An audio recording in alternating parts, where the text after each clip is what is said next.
famous professional boxer is minding his own business and he suddenly gets arrested and goes to prison for life. And he didn't even do anything wrong. Let me explain. Now the guy, let's call him Hurricane. He's a middleweight boxer and he regularly fights at Madison Square Garden. And bro's got a decent record and he eventually becomes known as the Hurricane. And one night, Hurricane, he's out on the town and he sees his friend and sparring partner, this guy, John Artis, and they go to a nearby bar called the Night Spot, and they have some drinks and they have a good time or whatever, and they leave and they're driving home. Meanwhile, about a half a mile away, two other men go into a different bar called the Lafayette Bar and Grill. And at that bar, these two men suddenly pull out pew-pews and they just start blasting. Blam, blam. And the customers inside, they all scream and they freak out. And blam, a bullet hits a customer. And then blam, another one. And then blam, another one. And then blam, the bartender gets shot. And then the two gunmen, they run. And they hop into their white Chevrolet and they flee. And unfortunately, two of those customers and the bartender end up unalived. And another customer ends up in the hospital. Now, during all this chaos, there are two shady-ass dudes hanging around the bar. These two guys, Alfred and Arthur. And Alfred and Arthur, they see everyone panicking and not paying attention, so they go over to the register in the bar and they steal a bunch of cash from it.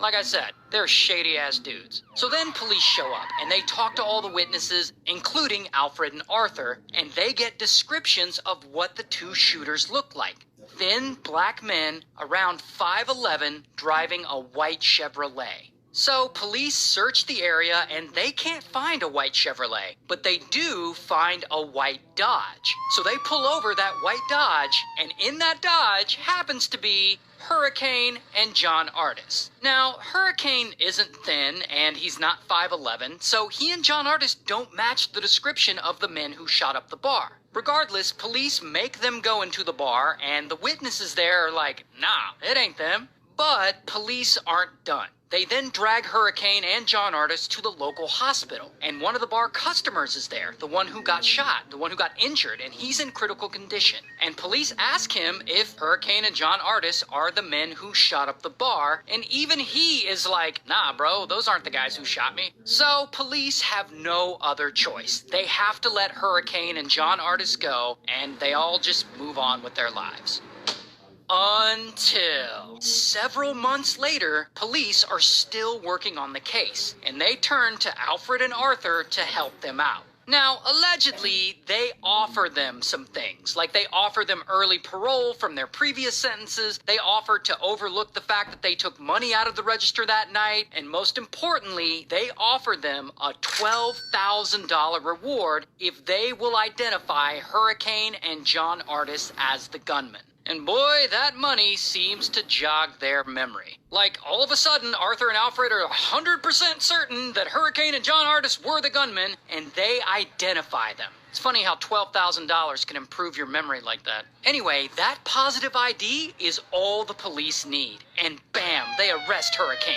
And then bam, they arrest John Artis. And eventually, the two men go to trial. Now, if you're wondering why the police are so convinced that Hurricane and John Artis did it and why they're so gung-ho to convict them, there's this whole racial component to this story that I'm not really qualified to talk about in depth. But just keep in mind that all of this is happening in the 1960s during the Civil Rights era. And things were, let's just say, a lot more racist back then. So these two guys don't stand a chance. Like white cops, white jury, white witnesses. I mean, what do you think's gonna happen? Anyway, in court, Arthur and Alfred, they get on the stand and they testify against them. And of course, Hurricane and John Artis are both found guilty as f***.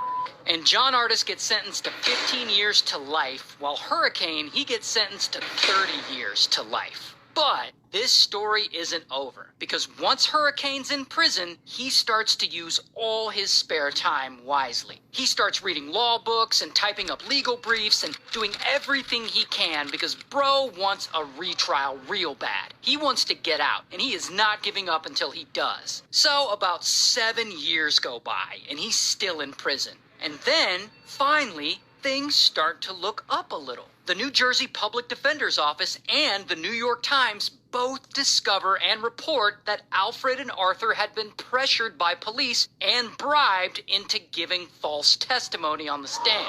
Also, while he's in prison, Hurricane takes the time to write his autobiography, and it gets published. So now people are reading his story, and they start to side with him. And this renews interest in the case, and it brings a bunch of attention to what happened to him. And suddenly, celebrities and civil rights activists, they start paying attention. And apparently Bob Dylan reads the book, and he's so moved by it that he writes a song about it called Hurricane, and it becomes a top 40 hit. Even Muhammad Ali gets involved, and he ends up leading a protest march on Hurricane's behalf. So dude is really getting a lot of support out here. And then, finally, his appeal reaches the New Jersey Supreme Court. And they look at the case, and they overturn the guilty conviction and grant them a retrial.